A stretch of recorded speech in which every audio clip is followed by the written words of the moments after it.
My name is Davido. You are all welcome to our home. I'm the father of I have 5 children, 3 boys and 2 girls. David Adeleke, that you all know as Davido, is the baby of my family, is the last born. And I'm calling this press conference. This is my ever first time of addressing the press. And for just one single reason. I'm not on the social media, but I'm sure those of you in the social media will have been inundated with all kinds of talks about almost every year this thing, keeps coming up regarding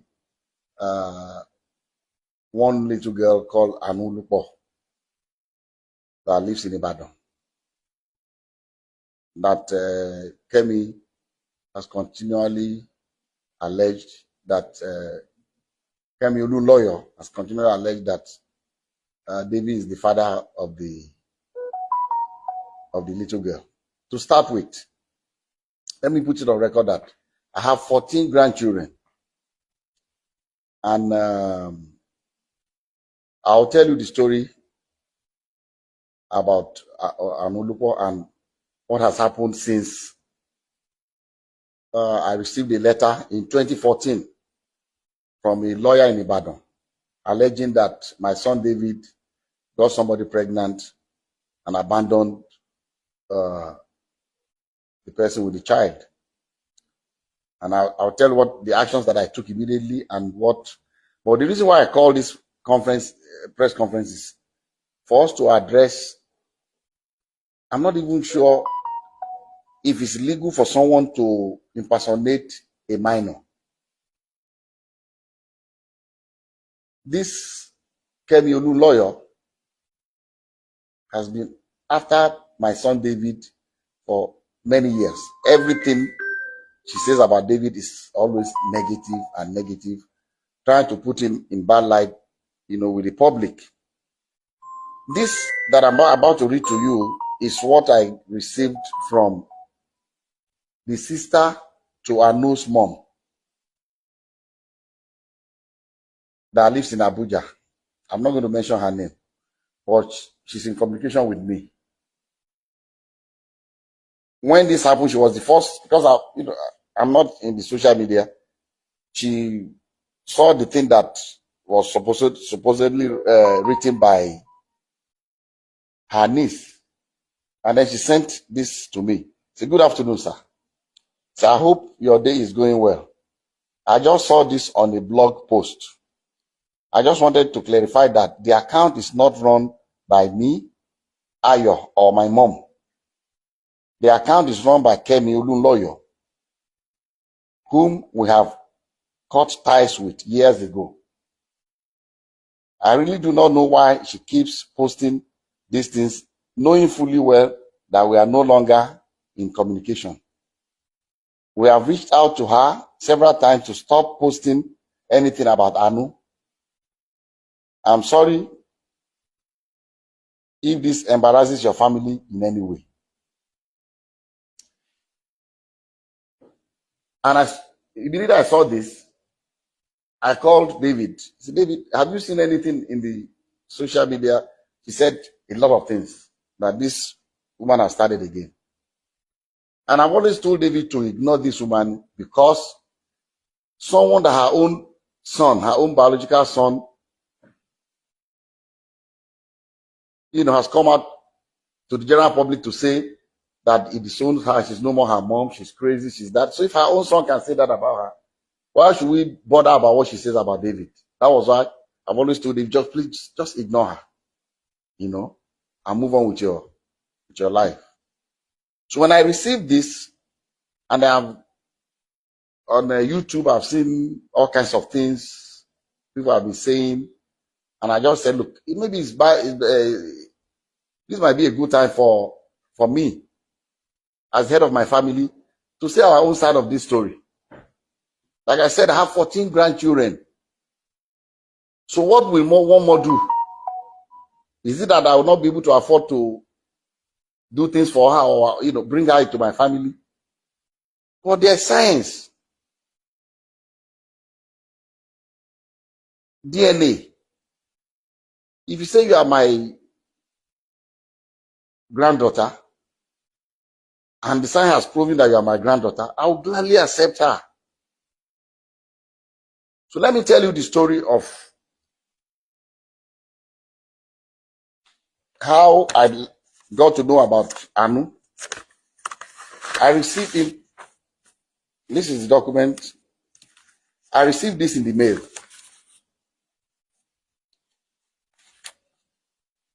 through DHL to my office. This is the DHL sent to me by Bandele A. Aiku and Co. from Ibadan in 2014 by DHL. And in the package, there are pictures of a little girl and pictures of David. I mean, they put David picture, with the little girl. This was maybe they took I don't know where they cropped David's picture and put it, and this the mother of the girl. So I received this in the mail 2014, and in that mail also, curiously, there was the birth certificate of the child. And what caught my attention was that in the record of the birth certificate, they said full name of father, Adeleke David. Full name of mother, Adeleke Ayotomide. How can she be Adeleke? So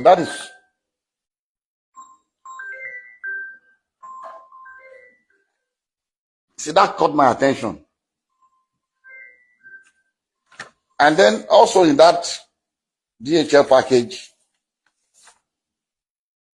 was this letter from the grandmother of Anu, with her telephone number.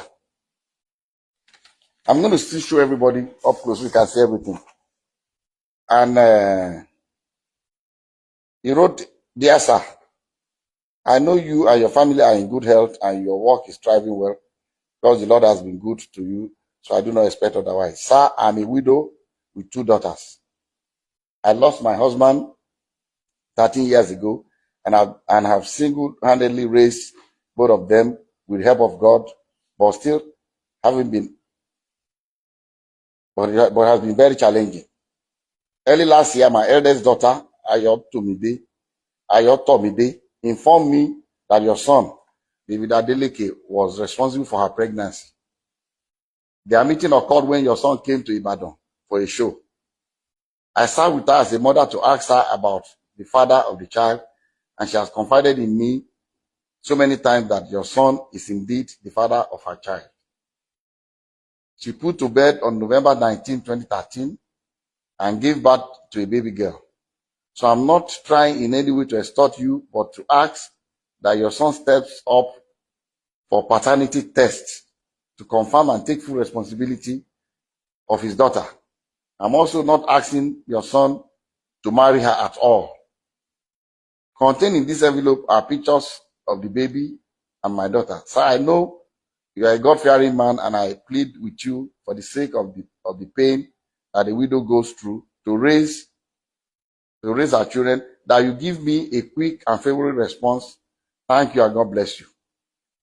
Immediately I saw this letter, even before calling David, before telling David, about this, that I called this woman and I said, "Look, I've not spoken to my son yet, but I'm going to speak to him. But I'll suggest to you to give me your address in Ibadan. I'll send my driver to come and know where you live. But I can assure you that if this girl is my granddaughter, you have no problems with me. I'll welcome her into my family happily. She was happy. She gave me her address. Her address. I gave the address to my driver. My driver went to Ibadan the next day to know exactly where they live. And I told her that, look, the hospital that I use in Lekki here is an Indian hospital, Vedic hospital. That's where I do my checkups and everything. And that I can ask the hospital to arrange for a DNA test. So when I went to the hospital, I went there myself. The hospital told me that they don't actually do the DNA test in house, but there's a clinic that they partner with that they will invite to take samples of both the child and the father. But these samples will be sent to South Africa for analysis. A laboratory in South Africa, because it's not done in Nigeria. I don't think they have a lab in Nigeria that can do the DNA analysis. And I said, okay. And I called her, gave her the information that anytime they are ready, I'll send my driver to pick you up from Ibadan. So on the appointed day, I sent my driver to Ibadan very early. And my driver brought the mother of the child, the grandmother, and the baby. The three of them came. And because my driver knows Vedic Hospital, they came in. They were already there before I came in with. I asked David to come here and Lati, his aide. So David, myself, and Lati went and we met them at Vedic Hospital. We went upstairs and the Indian doctor said, he will allow only David, myself, the grandma, the mother of the baby, and the child. Lati can wait. So we're all in the same room. And he told us the procedure. It was not, I've read in the social media that they were drawing blood. It was not done by blood. It was from their saliva in their mouth. So they brought the thing and swapped David's and put it in the container and sealed it. Swapped the baby's own and sealed it. And they told us that these samples will be sent to South Africa for analysis. And then when it's ready, myself and the mom and the grandmother grandmother of the baby, signed that both of us will be the ones to receive the result. So when the result was ready, I called her. They said, Madam, they said the result is out. I'll send my driver to pick you up so that both of us, because they will not give it to one person. We've already signed that both of us will see the result. So we went and they opened the result before both of us.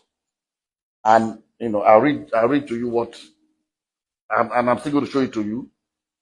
I'll show you all the other ones that we did also, but I can only show it to you, but I will not allow you to copy it because of one reason. Number one, it's very dangerous for someone's DNA profile to be in the public. Dangerous for David for one reason. Somebody can use it to frame him. If somebody commits a crime tomorrow and they say, they've taken sample of saliva or blood or whatever, or sperm or what, in case of rape, and the police comes out to say this is the DNA profile of the person will go to jail. So I cannot share.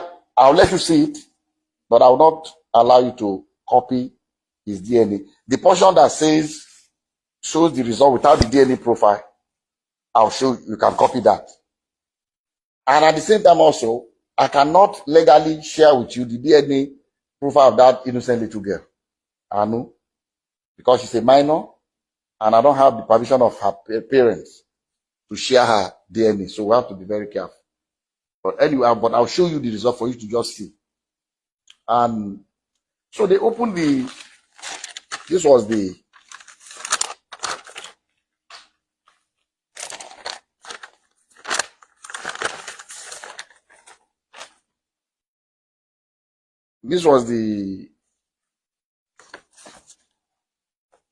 the first DNA. This is the original copy that I was giving one, and the grandma was giving another one. And at the end of the whole story, they wrote here that probability of paternity 0.00%. And the mom asked the lab guy that, what does this mean? He said, it means that David is not the father of this child. And she was really disappointed. She broke down.